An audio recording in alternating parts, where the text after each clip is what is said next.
Sonic Origins is weird. At the beginning of the game's life, a lot of people had many issues with it that prevented the game from being the best Sonic collection that there could be. But now that I have played it for quite a bit a year after it released, I think I can safely say that this is a good Sonic collection. But, alright, get the people mad immediately regardless of what I say? Check. Man, I could have been playing Final Fantasy 16 all this time, but instead I'm here talking about Sonic again. I love Sonic, alright? I know it may not show because every time that I'm talking about him, I'm kind of shitting on him. But I love a lot of his games, and the classic games are not any exception. So it's fair to say that I was very excited for the fact that Sonic 3 was finally getting a port to modern consoles. And the other 3 came as a good bonus, I guess. However, if there is something that I've come to realize is that Sega just cannot be trusted with bringing their games to other consoles, as most of the time something just goes hilariously wrong. Sonic Adventure 1 and 2 got progressively worse as they kept being ported. Sonic Colors got the worst possible remaster possible, had multiple glitches, it was a complete shit show at launch, and it was just not worth the price. And this was the port that preceded Sonic Origins, so I guess you could probably see it as a red flag. A lot of people disliked Sonic Origins at launch, but it's been a year since that event happened, so I wanted to see if the game was good, and if it could stand alongside some of Sonic's other collections. Now, I have reviewed all of these games except for the Game Gear titles, but because this Sonic Trilogy video is quite old and honestly, kinda shit, I'll just review those again, like real quickly. But if you want to see what I think of Sonic CD, then I suggest you check out the video that I made on it like at the beginning of the year. Game's kinda shit.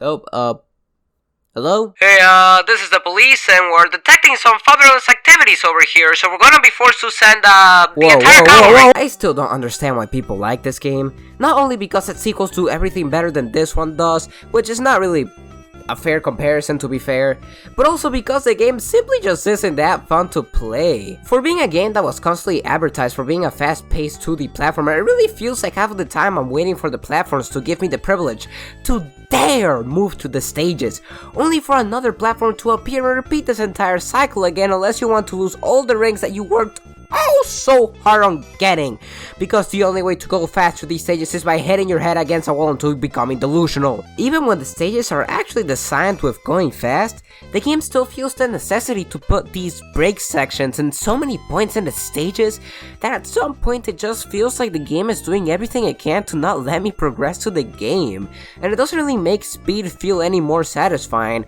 It makes me feel like I'm a step closer to finishing the game and not having to worry about the game again for a couple of years. There are two good stages in the entire game, and those two are Green Hill and Starlight, because these stages are the only ones that actually have you going at rapidly increasing velocities, but these are the first stage and the second to last stage in the game, and they are incredibly short, and because you go so fast through them, it only highlights how restrictive the entire rest of the game is. And at the end of the day, after you have been through hell and back and managed to get through Scrap Brain and Labyrinth Zone fucking part 4, Jesus Christ, after you manage to get through all of the pain that is Sonic 1, if you even want to see the true ending of the game, you have to play through these painful slogs of special stages which you can't even access without 50 rings, which encourages the player to go slow.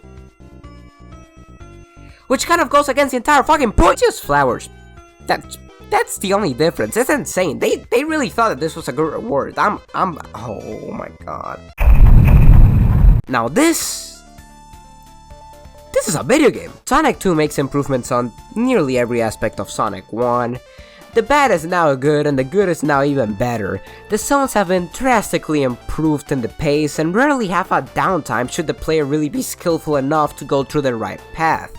But they still have the level be designed in a way that makes the slower path still be fun to go through. The movement has been greatly improved upon with new maneuvers that you can pull off, and exploration is now more encouraged than ever by having the checkpoints serve as a way of accessing the special stages, which are way better due to the mobile ports making the stage layout 3D, making the hazards and rings easier to see, and making the stages less punishing as a whole. The only problem is that the game kind of gets bad by the last couple of zones.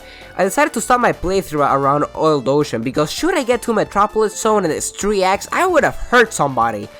But despite all of that, I would argue that the game is still pretty good. Sonic 3 is the best one, like, by far, and I don't even think that it's a close competition, like, whatsoever. The levels feel even bigger than the ones in Sonic 2, and they feel like they reach the perfect balance between speed and platforming, making for some of the most dynamic and fun stages in the entire series. Finding the emeralds is even better than before, as now you just have to find the giant rings instead of getting 50 rings, and the special stages are also some of the best in the entire series. The game improved visually and has some of the best music in the entire classic trilogy, with great music like Ice Cap, Launch Base, The Superform, and they were all so good that they had to be removed because of licensing issues. The game added a lot of minigames, new shields, new mechanics, everything that you would want in a Sonic game was here, and because of that, this easily is the definitive 2D Sonic game from the classic era. I think that if we are talking exclusively on the quality of the games, then Sonic Origins is a pretty good collection.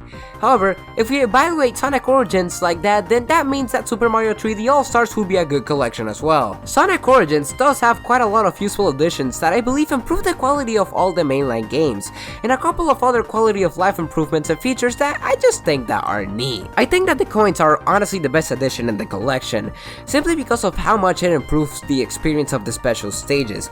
Should you fuck up in the special stages, then the coins can allow you to retry the stage immediately, making Sonic 1, Sonic CD, and especially Sonic 2 much better experiences. Another addition to Sonic 2 that I'm pretty sure wasn't in the other ports is that once you finish a special stage, you get to keep all the rings that you had beforehand, which if I remember correctly was not really a thing beforehand, which made getting the emeralds a much more tedious endeavor, but now this and the addition of the special coins make Sonic 2 just a greater game than it already was, and improved the experience with the other two games as well. They also added some new moves for Sonic, like the drop dash in all of the games, and of course the main addition of Sonic Origins Plus, Amy is now a playable character, which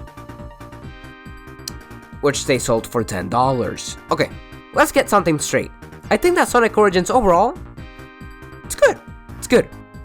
But for $40, I think that the collection can still leave a lot to be desired, and in many ways it kinda just feels scummy overall. Do the math with the price of these games on platforms like Steam and have a bit of generosity and goodwill in your soul, and maybe, you can manage to justify $30 for Sonic Origins, but they charged $40 at launch, and in a worse state than what it is now. At launch, Sonic 1 and 2 were straight up worse than their other counterparts because some mistakes that were not there originally managed to make their way into the Sonic Origins versions of these games.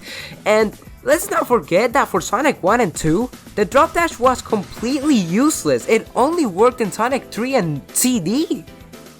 How does that even happen? How do you only do half of a fuck up? Okay, fine. Let's say that we can forgive all of that since it was fixed in a later update.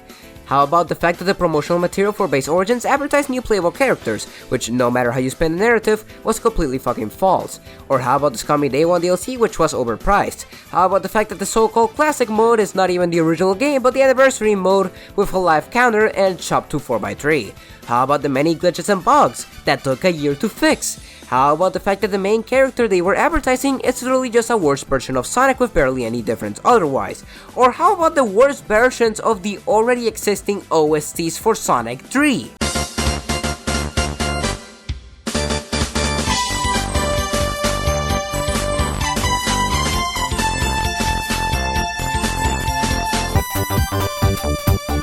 How did that even happen? The problem with Origins is that it just feels like they didn't put enough effort into it, and then they charged way more than what the game was actually worth. Because, personally, if the game had costed as much as Mania, then I wouldn't be as critical of it. But at $40, it is a way worse collection than the likes of other Sonic collections already available in the past. Sonic Mega Collection Plus, a €20 collection for the PS2 and Xbox, has nearly the same amount of games, a bunch of unlockables like a collection of Sonic comic covers, behind the scenes of many Sonic games, the manuals, other illustrations. Hell, some of the games unlockable in there aren't even Sonic games. Sonic Origins is looking at me dead in the face and is telling me that the best that they can do is a mirror mode. This is a celebration, was it not? A celebration of classic Sonic?